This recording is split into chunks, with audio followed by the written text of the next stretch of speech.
Cousins on first down. That's caught by the big tight end, O.J. Howard. And they'll get it all the way up about 5 yards shy of midfield. That good for 21 yards on the catch and run. Just the first quarter, but tackling going to be so important going forward. They've got to limit plays like that. And that's something when you see it happen early in the game and they don't get him on the ground, you can always tell that they were concerned about it going in. Because I can just tell you from my days, I remember being in college and worrying all off-season about our season open opponent, and they had a receiver that could shake and bake with the best of them. I tackled him on the first pass of the game, and the relief was incredible. I ended up having a pretty decent ball game. But if I missed it, it would have been a different story. Night. And he'll be brought down at the 48-yard line. That catch good for 5. It's third down. And it's third down. They'll try and run for it. Here's Michel. And they're going to mark him down short, maybe by about a yard, if that. He needed 3. He got 2. Now that'll set up an interesting situation here on 4th and a yard. So many things go into making a good play on defense. In this situation, just not being blown out of the way was a big start, and then a nice tackle to finish things off. At their own 23-yard line. They're coming out with a jumbo package to start the drive.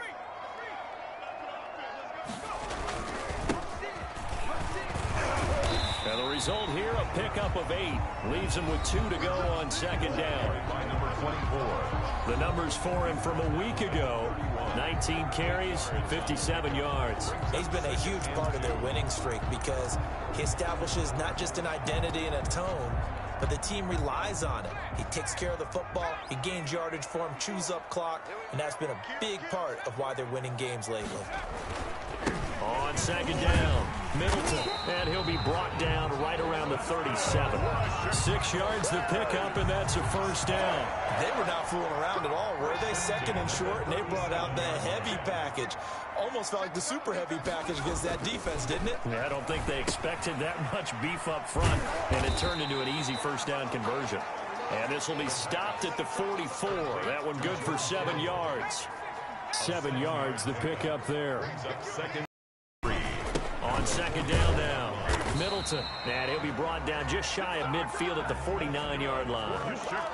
So many teams want to throw the ball in this situation nowadays, but I love watching a team that has enough confidence to go ahead and run the football. In that situation, that's almost a tendency breaker. Running game working, they'll stick with it on first down. A nice run there, 9 yards, and it'll be second down. You often say that sort of opens the playbook now, second and short. What do you think, early shot here? I like where you're going. Obviously, we've been together for a while because you know me. I want to take that shot early and loosen things up. And he's corralled, but not before getting it inside the 35. Now we've got whistles, and the man slow to get up here is Jones. So they'll come up 1st and 10 now from the 33. While the training staff takes a peek, we'll take a break. Got his man complete over the middle. It's McCarthy. And he's got this down almost to the 20 before he's dropped. It's another 10 yards on that one and another first down. Well, one of the ways that quarterbacks keep all the receivers alive in a play, never lock in on any one guy. Make sure you keep your eyes moving, scan the field. And here he finds the open guy for a nice pickup. And not able to break away this time as they're going to stop him right around the line of scrimmage. 2 yards the loss, 2nd and 12. An interesting and intriguing decision there defensively because they kept extra DBs on the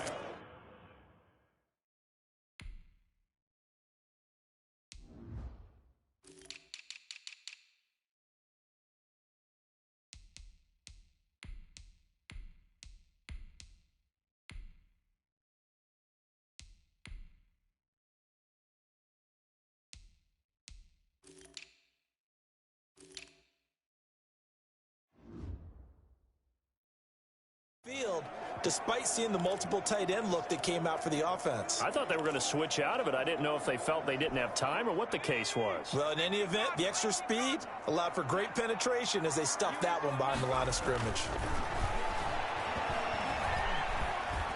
Stepping up, he's going to keep it. And he'll get it down this time to the 17. Give him 7 there on the tuck and run, and they're in better shape now for 3rd. That's a gain of 7. brings up 3rd and 5.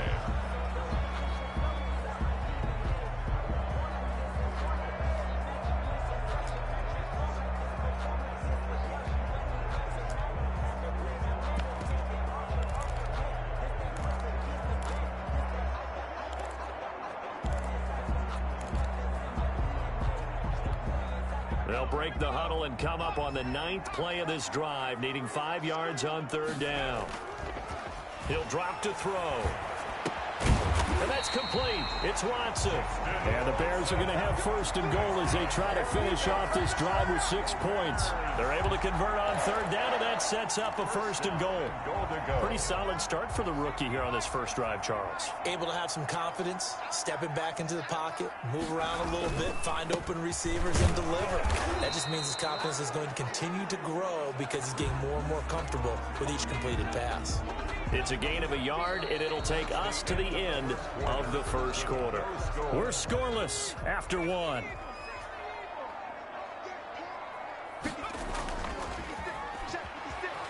They'll roll him out right. Got his man, and it's caught for a Chicago touchdown. A 9-yard touchdown grab. And they are able to strike first here on their opening drive.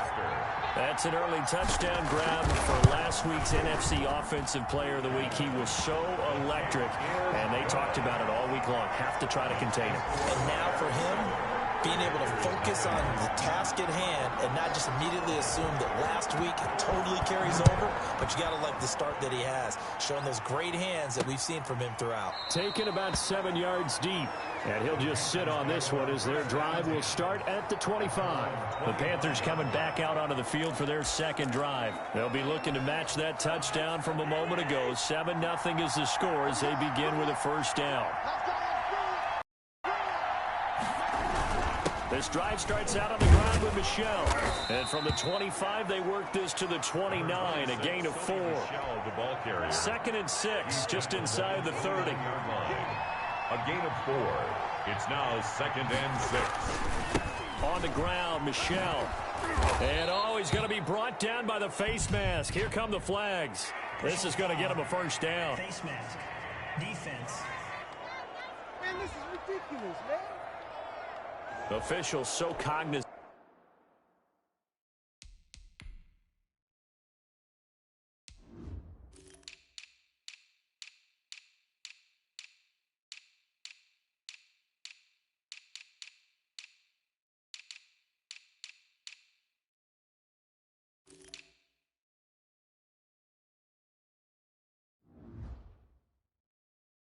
Into that call nowadays, but that would look pretty easy. Yeah, you're right. They took out of their hands having to wonder whether it's a 5-yard or a 15-yard inadvertent or not. Now it's a lot easier. You see it, you call it. Got out of the pocket. Didn't look like he had anybody open, Charles, so just gets rid of it. And a good play by him. If no one's open and you don't have a running lane that you want to take, make the right choice. Get rid of it, live to fight another down. Now this throw caught left side. Touchdown, Carolina. A big play there. His 3rd touchdown now on the year. And the Panthers are now an extra point away from tying up this game. As a former DB, you might not like to see that, but from a wide receiver's perspective, those are the plays they dream of. Correct on both counts, all right? Because once he took off, I mean, let's face it, that should have been done in Big Sky Country. Aren't any speed limits out there? And off he went. Glad I wasn't the one trying to chase him. And out a little across the 25 to the 27. At their own 27-yard line. Chicago works their way back onto the field here for their 2nd drive of the game. And it's only November, but the playoffs, we know how it works. They'll be here before you know it. If it ended today, they would be the #1 seed. And that's a great spot to be in, but I love the phrase, if it ended today. And I'll guarantee you, that's what they've discussed in their locker room, in their meeting rooms. Yeah, we know where we'd be if it ended today, but we also know it's not ending today. Right. So they've got to continue to play the type of ball that put them in the spot where they're #1 in their conference. And that is incomplete. A lot of force bearing down on him there. He could not hang on. It's third down. They certainly did a nice job improvising there, extending the play, hoping someone would come open downfield, but they never did. This one into the hands of Kittle, the tight end. And he will have the Bears first down as they're able to get the third down conversion. A Chicago first down there on a gain of 11. We often hear the phrase sure-handed tight ends, and he certainly fits into that category. Plus, he's got a quarterback who knows to look his way when they need a big pickup. And on this play, he finds it for the first down. Another nice gain, 13 yards that time, and another first down. 2 minutes gone by, second quarter. His first carry of their second drive, pretty solid. And, of course, remember back to their first drive, really strong throughout that one. Not only is he getting good blocking up front, but how about his vision to find the holes? And he's seeing things before they even open and hurdling through them. The run got 4. Now they deal with a 2nd and 6. Out to his left. And he's going to, and it's a fumble. But the Bears look to get this one back, and indeed they did. So they'll keep possession. We always hear a lot of veterans on the defensive side of the football. They talk about smelling blood in the water, putting pressure on a rookie. They got to him there to force it free, but couldn't recover it. And you mentioned the pressure. Rookie quarterback, you're going to bring more pressure at him at all times because you don't know how he's going to hold up. He was fortunate there. Luck was on his side, able to recover that fumble. So maybe just a momentary setback on what's been a great drive so far, but 2nd and 13 here. Eluding the pressure right. Into a double team, and it's intercepted. Picked off at the 30. And he'll take this